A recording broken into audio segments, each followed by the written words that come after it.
கிறிஸ்துவில் பிரியமானவர்களே, ஆண்டவராகிய இயேசு கிறிஸ்துவின் நாமத்தில் உங்களை வாழ்த்துகிறேன்.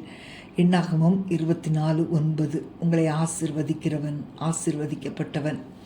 ஆபிரகாம் தேவனுடைய அழைப்புக்கு கீழ்ப்படிந்து தன்னுடைய தேசத்தையும் இனத்தையும் தன் தகப்பனுடைய வீட்டை விட்டு புறப்பட்டு தேவன் காண்பித்த தேசத்திற்கு போகும்போது கர்த்தர் ஆபிரகாமுக்கு இந்த வாக்குத்தத்தத்தை கொடுத்தார். கர்த்தர் அவனிடம், உன்னை ஆசீர்வதிக்கிறவர்களை ஆசீர்வதிப்பேன், உன்னை சபிக்கிறவனை சபிப்பேன் என்றார்.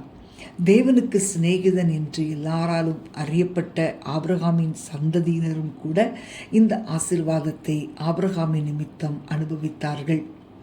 ஆபிரகாமின் சந்ததி ஆசீர்வதிக்கப்பட்டிருக்கும் என்பது தேவன் ஆபிரகாமோடு பண்ணின உடன்படிக்கை. மோவாபின் ராஜாவாக இருந்த பாலாக் இஸ்ரவேல் ஜனங்களை சபிக்கும்படி பிலேயாம் தீர்க்கதரிசியை வற்புறுத்தின போது அவன் வாயிலிருந்து சாபமான வார்த்தைகளுக்கு பதிலாக ஆசீர்வாதமான வார்த்தைகள் தான் புறப்பட்டது. அவன் இஸ்ரவேல் ஜனங்களை ஆசீர்வதிக்க தொடங்கினான். அவன் சொல்லும்போது, தேவனால் ஆசீர்வதிக்கப்பட்டவர்கள் என்றென்றும் ஆசீர்வதிக்கப்பட்டிருப்பார்கள், கர்த்தர் அவர்களுக்காக வைராக்கியம் கொண்டிருக்கிறார் என்று சொன்னான். அன்பான தேவனுடைய பிள்ளைகளே, இந்த காலை வேளையில் நீங்கள் திடன் கொள்ளுங்கள். ஆண்டவராகிய இயேசுவின் இரத்தத்தினால் நீங்கள் மூடப்பட்டிருக்கிறீர்கள். உங்கள் பாவங்கள் எல்லாம் அவருடைய பரிசுத்த இரத்தத்தினால் கழுவி சுத்திகரிக்கப்பட்டிருக்கிறது. தேவன் உங்களை ஆசீர்வதிக்க தீர்மானித்து விட்ட பிறகு எந்த ஒரு மனிதனும் உங்களை சபிக்க முடியாது. அப்படி செய்ய அவர்கள் துணிந்தால் உங்களை சபித்த அதே சாபம் அவர்கள் மேல் வந்து பலிக்கும். பிரியமானவர்களே, உங்களை பொறுத்தவரையில் தேவனுடைய வாயிலிருந்து புறப்பட்டு வந்த வாக்குத்தத்தமான வார்த்தை உங்களை பாதுகாக்கும், பராமரிக்கும், மற்றவர்களுக்கு முன்னால் உங்களை தலை நிமிர்ந்து நடக்கச் செய்யும். ஏனென்றால் நீங்கள் தேவனால் தெரிந்து கொள்ளப்பட்ட சந்ததியாயிருக்கிறீர்கள். நாம் ஜெபிப்போமா? அன்பின் ஆண்டவரே, உம்மை துதிக்கிறோம் அப்பா.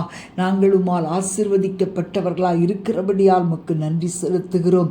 ஆண்டவரே, எங்களை கர்த்தர் ஆசீர்வதிக்கப்பட்டவர்களாய் தெரிந்து கொண்டிருக்கிறீர். அதற்காக உம்மை ஸ்தோத்தரிக்கிறோம். நீர் எங்கள் மேல் வைத்திருக்கிற அத்தனை நன்மைகளை நாங்கள் சுதந்தரிப்போம். ஆண்டவரே அப்பா, உம்முடைய வார்த்தைகளை சந்திக்கிறபடினால் பெரிய நன்மைகளை சுதந்தரித்து இன்னும் விருத்தியடைந்து மகிழ்ச்சியோடு எங்களை வாழ்ந்திருக்க செய்வீராக. திரளான ஆசீர்வாதங்களை உடையவர் நீரல்லவா? உம்மை நம்புகிறோம் ஆண்டவரே. நீர் எங்களை சபிக்க ஒருவருக்கும் அனுமதி கொடுக்கவே மாட்டீங்கப்பா. ஆண்டவரே, உம்முடைய கட்டளைகளை நாங்கள் மீறாதபடிக்கு உமக்கு பிரியமாய் வாழ எங்களுக்கு உதவி செய்வீராக. ஆபிரகாமுக்கு கொடுத்த அத்தனை ஆசீர்வாதங்களும் எங்கள் மேல் வந்து இறங்குவதாக என்று சொல்லி ஆசீர்வதிக்கிறோம். இயேசுவின் நாமத்தில் பிதாவே, ஆமேன், ஆமேன்.